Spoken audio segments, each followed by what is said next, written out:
upendo wa Mungu kwa mchana ama jioni kama hii. Tumepata mwaliko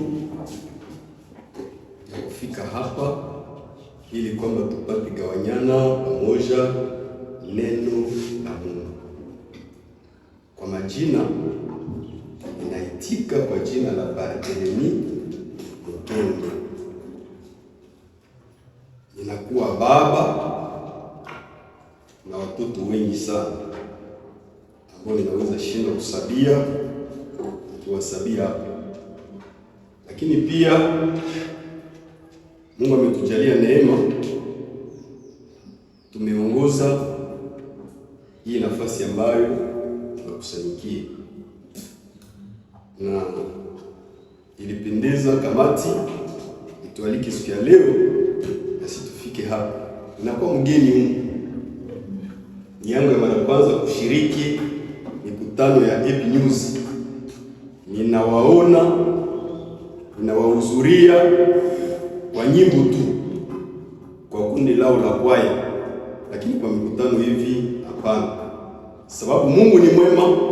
Aliandaa siku ya leo na mwaka wa leo ili kwamba tuwe pamoja. Bwana Yesu asifiwe. Basi tutasoma neno la Mungu. Tunakuwa na Biblia ambayo anakuwa mwalimu wetu, ambaye tunamexploiter kila wakati na anatupatia lile ambalo tunaweza kuongea kwa kila wakati ambapo tunataka kuongea, kwa sababu yeye ndio anasema na sisi kila leo. Ninakuwa mgeni hapa, lakini sina maneno ya kidini. Nina neno la kawaida ambalo labda umekwisha kusoma, ambalo labda umekwisha kusikia, ambalo labda umekwisha kujifunza na umekwisha kuifunza, na ile ndio ninaleta kwa siku ya leo. Tunasoma neno la Mungu katika barua ya kwanza ya Paulo kwa Timotheo. Barua ya kwanza ya Paulo kwa Timotheo, sura yake ya 4, na tunakuwa na versi ya 12. Pale tutakuta neno letu la siku ya leo. Barua ya kwanza ya Timotheo, sura yake ile ya 4 na mstari wake wa 12. Tunasoma katika jina la Yesu Kristo. Timotheo wa kwanza, sura yake ya 4 na mstari wake wa 12. Mtu awaye yote asiudharau ujana wako, bali uwe kielelezo kwao waaminio katika usemi na mwenendo, na katika upendo na imani na usafi. Amen. Kale kavesi njo kalinikokota sana tupate kuyazungumzia kwa muda kama huu. Ninajua umekwisha kuyasikia mengi kama vile nilisema, lakini leo tena acha uipatie nafasi ili kwamba upate kuyaelewa. Ni Paulo mwandishi iko anaandika maneno haya kwa mwanawe wa imani Timotheo, na kwa maneno haya tunatoka kuyasoma hapa. Nilivutiwa na neno moja ambalo tutakwenda kuyazungumzia hapa, ni kijana na sifa zake. Kijana na sifa zake. Jeune et sa réputation. Mutu ni sifa. Hata nyama zimoja zina sifa zake, lakini hatuko kwa nyama. Hata vitu zina sifa zake. Tuko kushule hapa, hii shule ina sifa zake. Kwa hii kazi za roho, kwa hii panzi, hii shule nayo ina sifa zake. Kama shule, kama mtu, kama kitu ina sifa zake, mtu ana sifa yake. Zaidi kijana ana sifa yake. Hii ndio somo tutakwenda kuyatafakari kwa machache kwa wakati kama huu. Nilisema mwandishi ni Paulo ambaye anajikaza kutumia Timotheo hii barua.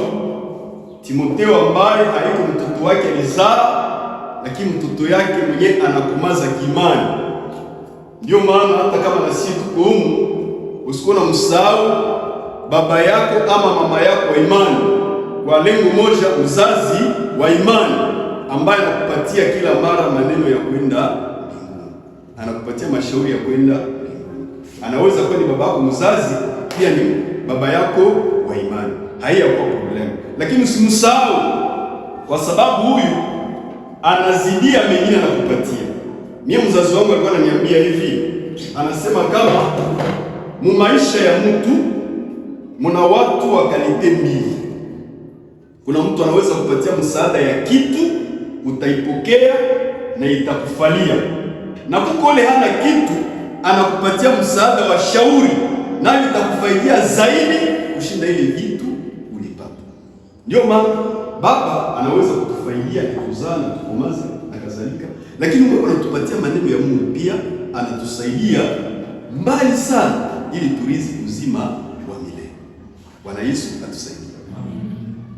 Huyu Timotheo hakutoka mbinguni, na hakutoka mumuti au kuchomoka mumaji. Ni mtu ambaye amezaliwa kama vile wewe na mie tumezaliwa. Alikuwa na baba, alikuwa na mama. Baba yake alikuwa Myunani Greek, na mama yake ndiye alikuwa Myahudi Juive.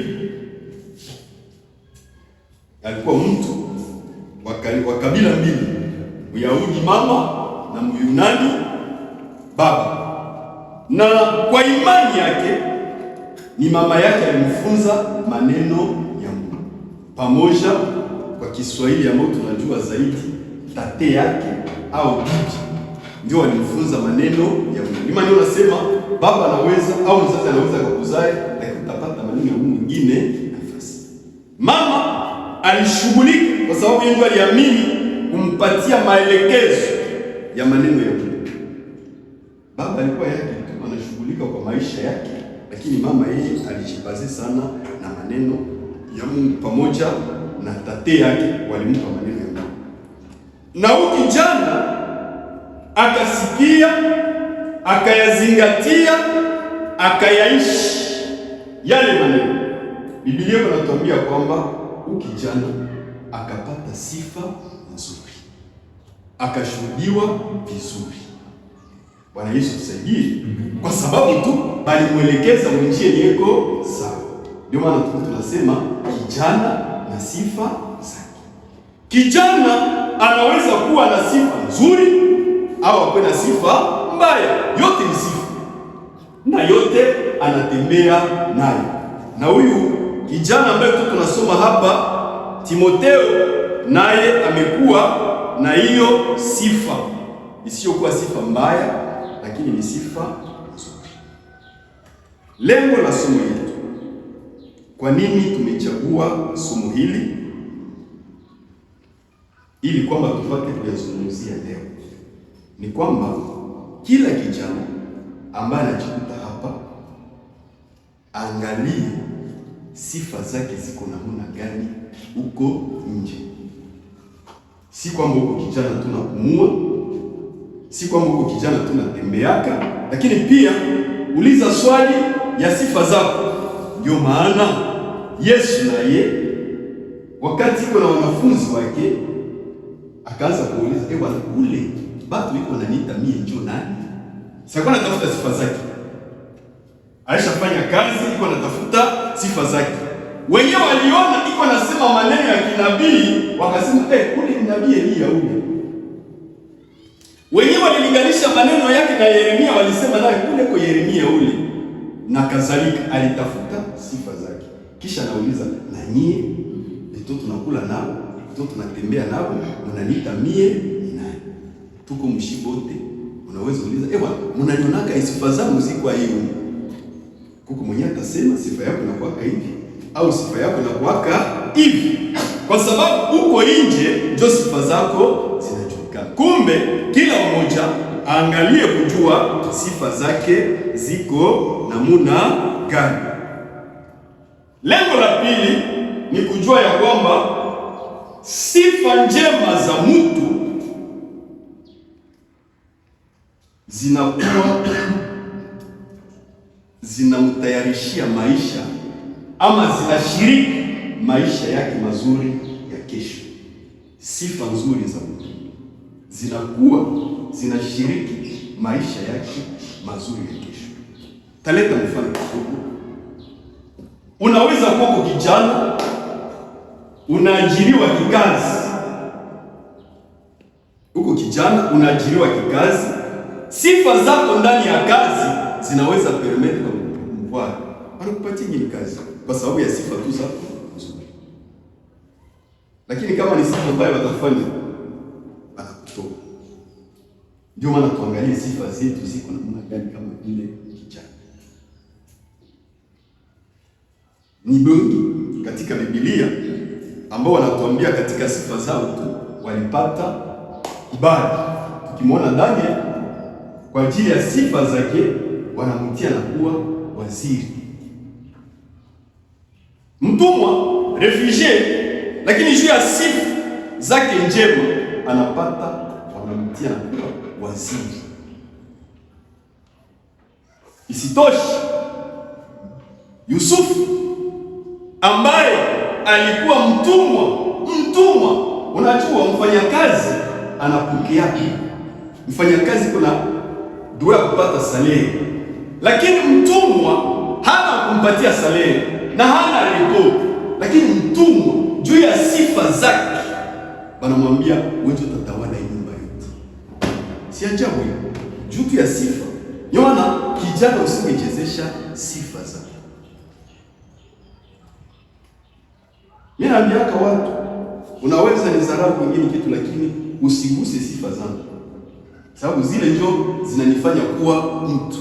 Kama uko mtu ni kwa sababu ya sifa zako. Juzi tulimaliza maelection. Kuna watu walikuwa na pesa. Watu kuna pesa. Na alitupa pesa kusudi wamchague. Lakini angalia sifa zake zikatuma asichaguliwe. Anapana pesa, anakula, lakini batamchagua. Juu ya nini? Hana sifa nzuri. Kumbe maisha mazuri ya mtu yanasindikizwa na sifa za mtu. Na wakati mtu anakuwa na sifa nzuri, zinamtia mahali asingeliwe kuwa. Ndio maana huyu bwana Paulo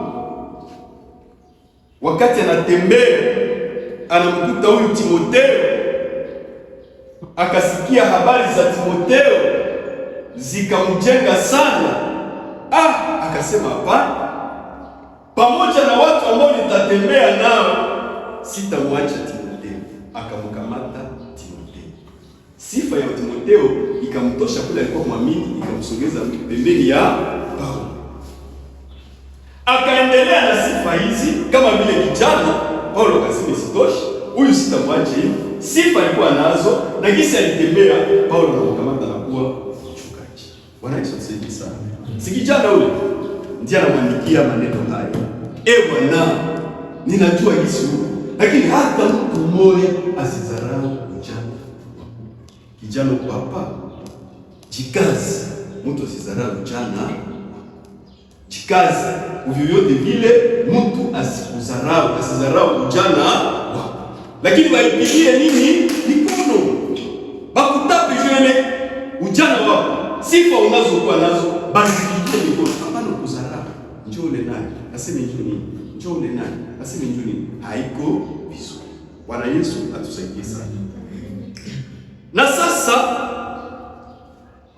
kwa hizi sifa za mtu na kwa maneno haya tunasoma hapa, niliona tuangalie sifa za mtu ama za kijana kwa ya maneno ambayo tunakuta hapa. Na hapa tutaongea sifa aina mbili. Sifa nzuri lakini hatuko sifa mbaya. Sifa nzuri. Sifa za mtu kimwili na sifa za mtu kiroho. Kwa sababu tuko hapa tuko bashel, lakini matarajio yetu ni kwenda wapi? Mbinguni. Ndio maana tutaangalia tu ya kimwili, tutaangalia pia ya kiroho. Na hapa anatuambia hivi kwa sifa za mtu, usikubali mtu anadharau ujana lao, lakini uwe kielelezo, model. Uwe model. Na kila mtu anapendaka kuona model mzuri alifuati. Badada wanajua ile sana kushinda papa. Akiangalia mwenzake anavaa nguo inapendeza na sasa mimi nitafunisha ile model. Akiangalia tu ile inapendeza na sasa mimi nitafuta ile model. Najua anasema shie tuwe model. Kama tutakuwa model ni kusema ingawa hatuseme, ingawa hatufanyi kitu gani, watu wengine watufanye nini? Watuike. Kama vile iko epi news. Itakuwa hamuseme, itakuwa hamulalamike, lakini benye banasikia benye mko mnafanya bope kwa kitafuta mlango mwenyewe. Bwana Yesu atusaidie sana. Amen. Maoni sheko kiko bulani. Awalombake ofre ukishinyo ya wapi ile? Nilisikia walisaidia. Unaanza andika demand unawatumia. Na mimi niko hapo mnisaidie ile njoo. Epi news. Muwe model. Na watu wengine waje wawatafute nyie au waje waadere web news kufuatana na sifa na model yenye uko nayo. Anasema hivi sasa, kama pamoja na hii ni mengi, lakini uwe model katika usemi wako, masemi yako, uwe model. Si kwa bure Paulo anaanza kwa masemi.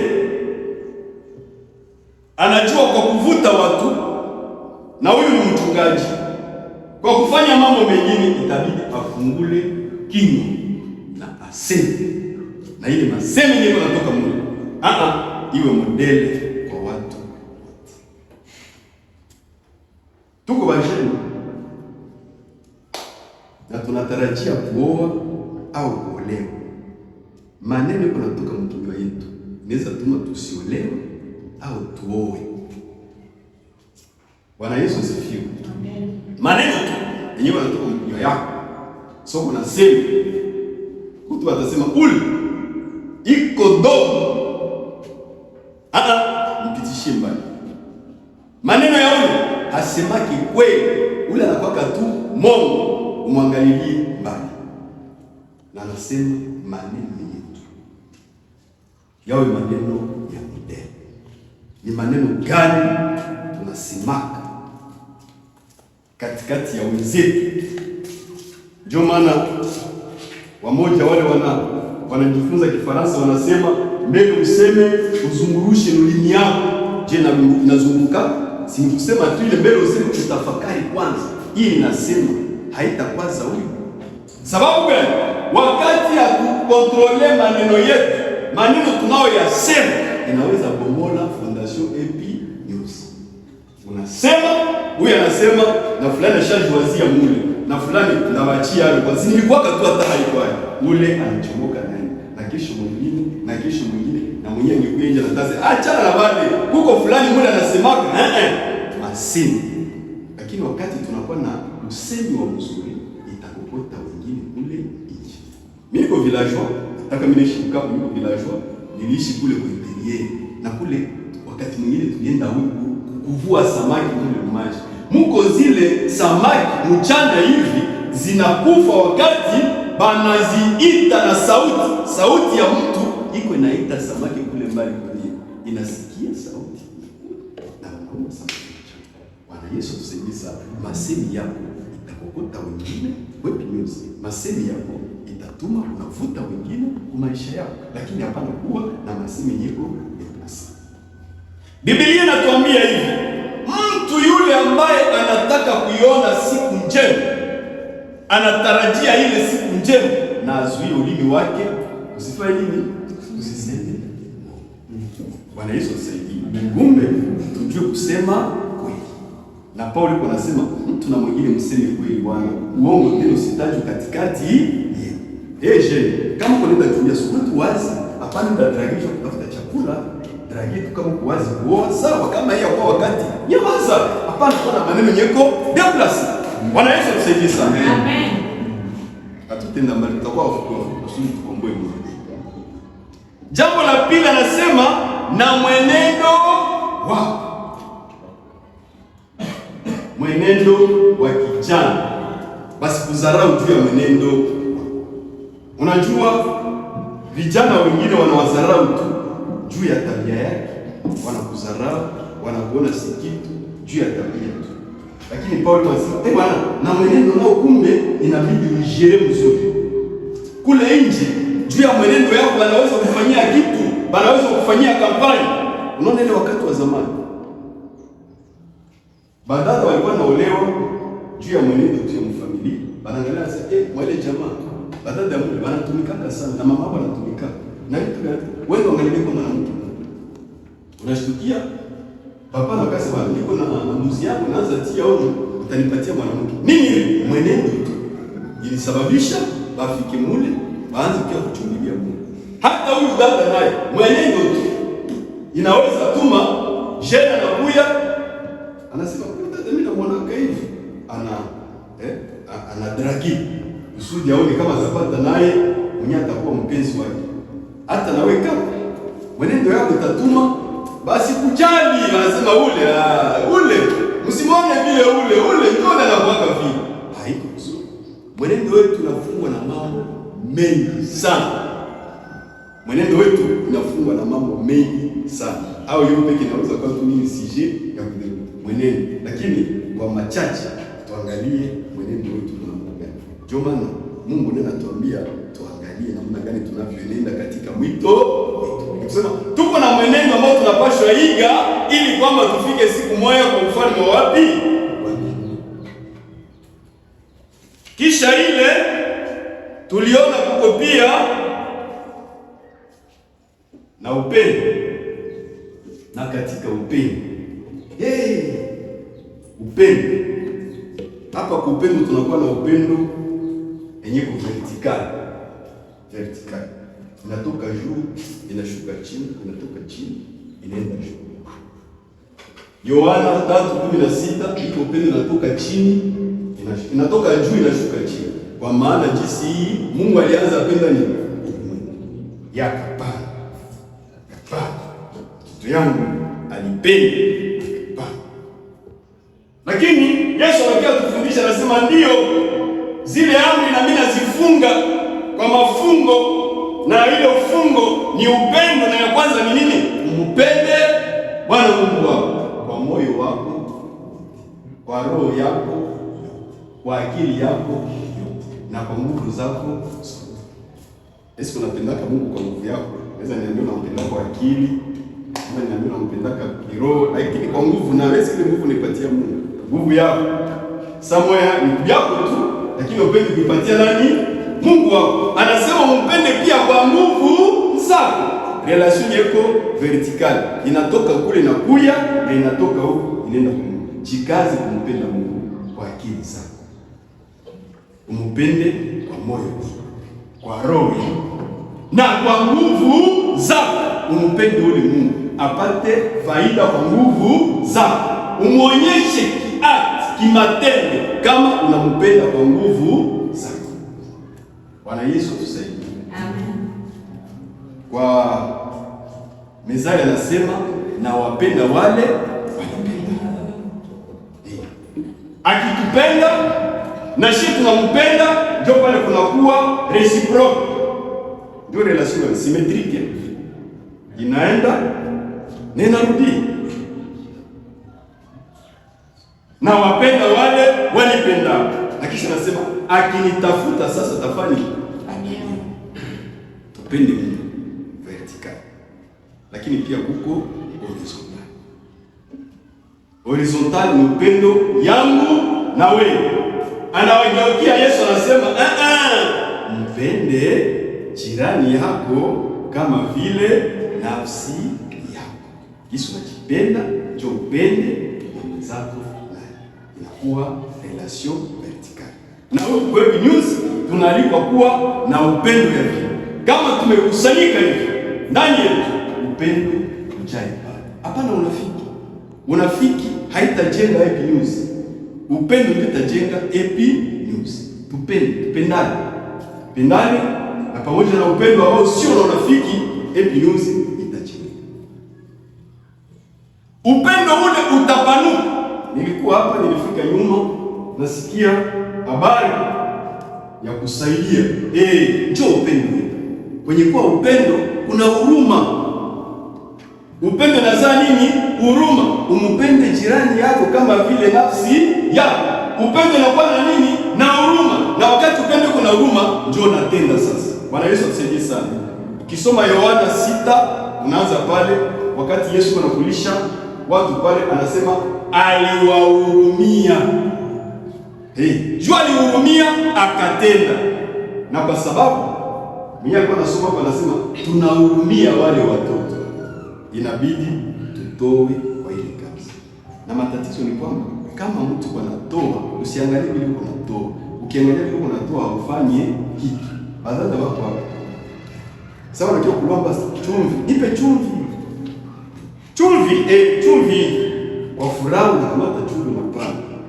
Lakini nyuma unageuka sasa, na hawatachokaka. Kulomba tu haupani kitu. Pale ni zero, haupani. Hata mzazi iko nasomesha mtoto, balilomba ni balomba makuta. Na hii makuta mwenyewe nakupatia hayo, kwanza utaniwaka wewe. Haufai. Wewe pana tu. Na Mungu mwenyewe anaona kisu na pana, anajua lile atafanya kule mbele. Bwana sifiwe sana. Ndio maana wakati tunapenda tujue pia kuachilia mikono yetu. Kuachilia, kupenda ni kuachilia. Yakobo akapenda Yusufu. Na wakati Yakobo alipenda Yusufu, akaachilia. Akamtengenezea kanzu tofauti na wenzake. Jua alimpenda, akamtengenezea kanzu tofauti na wenzake. Akaachilia. Kumbe kupenda ni kufanya nini? Kuachilia. Na hii huduma mnakuwa nayo wajeni. Msiache. Achilia kwa kazi ya Mungu. Na Mungu mwenyewe atajua nini atafanya kwa ajili yako. Sulemani kwa anasema kwa mhubiri, anasema kamata mkate ufike kuruzizi utupe pale. Mkate mruzizi unaitupa, mruzizi anabeba, asiko wakati utendaka lokota tele ile mkate. Kisiasa inawezekana kwa mkate mitupe mruzizi. Inashindikana tu mchai pale unaitia pale inageuka ni. Kisha wanasema utailokotaka tena. Ndio imani tuko nayo. Wakati tunatendo na achilia, Mungu anakuwa na milango mingine ambayo atakutushia. Ndio maana niko nasema hivi, aseme heri ya kutoa inashinda kufanya nini? Ya kuweka. Achilia, na wewe achilia kama hauna upendo ndani yako. Ukiachilia bila upendo unafanya nini? Unafiki, na ile haina hata maana moja. Wakati unaachilia na kuna upendo, hainakuwa unafiki. Ndio maana ukisoma pale kwa Wakorintho wa kwanza sura ya 13, Biblia inasema hata kama naweza toa mali yangu yote, hata kama naweza sakrifia mwili wangu, kama sina upendo nafanya nini? Kazi bure. Kumbe pamoja na kutoa, kwanza upendo iwe shina ambayo inatuongoza katika hiyo mambo yote. Na kijana sifa zake zinapatikana katika upendo. Katika upendo kunakuwa pia sifa za kijana. Bwana tusaidie sana. Sifa nyingine tunaikuta katika imani. Anasema na katika imani. Hangeiacha hiyo. Kijana, shikilia imani yako. Hapana kwa kijana mvuguvugu. Kijana mvuguvugu. Leo unashimama, saa mpepewe inapita unaanguka. Leo ulishimama unaanguka. So kumwepi news huko kijana. So nenda kule nje unakuwa mkaraoke. Hapana. Sifa za kijana zinabakia za kijana. Katika imani, shikilia imani yako. Angalia namna umeitwa, namna gani umefundishwa, na unashikilia ile imani yako. Ndio maana Yesu anasema atakapokuja Mwana wa Adamu atakuta imani iko. Na wewe katika ile hali yako ungali unachunga imani yako. Imani tunaichunga mu vitu mingi. Kukosa kazi isitume tunakata imani. Kushindwa kwa masomo isitume tunamaliza imani. Kutokuolewa mbele isitume tunavunja imani. Kutokuoa mbele isitume tunavunja imani. Kutokubarikiwa isitume tunavunja imani. Lakini tuchunge imani yetu katika mambo yoyote, na hii itapata sifa zetu. Ule hawezi kumderange pale. Hawezi kumderange pale. Itakuwa iko vizuri. Acha niseme hapa. Katika maisha yetu, imani ni kitu mzuri sana. Inatupeleka kule mbele, na mwisho tutaona uzima wa milele. Kuna imani ya wokovu na kuna imani ya miujiza, na ile yote inakuwa na faida kubwa katika maisha yetu ya kila leo. Na jeune, kama vile tulivyosema, ba Meshaki, ba Daniel, ba Yusufu, kitu iliwainua ni ile imani walianzaka nao kule kwao. Walibafundisha bakashikilia, na ili ibasaidia iko nenda na basogeza kule mbele. Kumbe imani tunakuwa nayo inaweza kuwa mlango wa kutufungulia kwenye kunaweza kufungana. Mungu anafungula tu na create njia kwenye wewe sikuwa wanasema fulani yule anakuwa pale, ndio kupitia imani yao. Lakini tunashindwa kwa sababu ile imani hatushikilie mzuri. Tunakuwa vigeugeu. Leo tunashimama, kesho tunaanguka, na haitatupermettre tembea sana. Asante sana, mimi nabakia na 5 minutes, acha nimalizie na usafi. Usafi uwe pia kielelezo katika usafi. Kama kubwa sana usafi. Usafi kiroho kama vile usafi kimwili. Jeune unahitajika kuwa msafi. Jeune unahitajika kuwa msafi. Kimwili kwanza, mwili yako ipate kuwa safi. Kuna wengine wajene hawakukaki. Kuna wengine wajene hawakukaki mambo kwa shimani. Kuna wengine wajene wangaikaki na kubana mambo ya kutakati. Mimi nasema niko mwalimu hapo. Utakuta wanafunzi wenye iko shik ni wafi. Lakini wagarso zaidi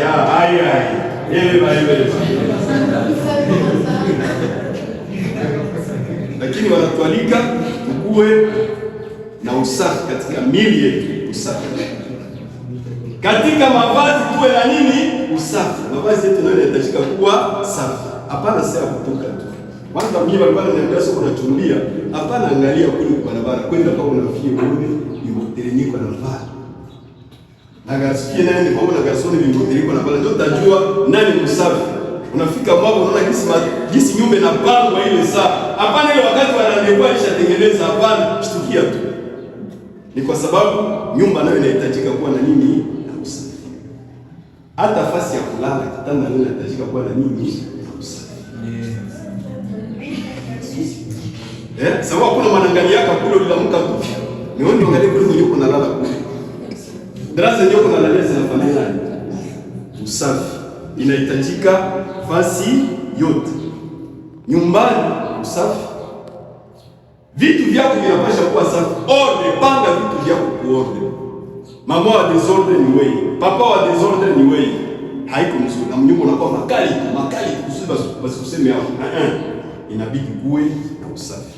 Na ile usafi itakusaidia kupatia heshima nzuri. Hata ule mnyumba baloko yako batakuheshimia wakati wanaona ordre ni unao usafi kunayo. Kule nje utapata sifa nzuri katika ile hali yako ya usafi.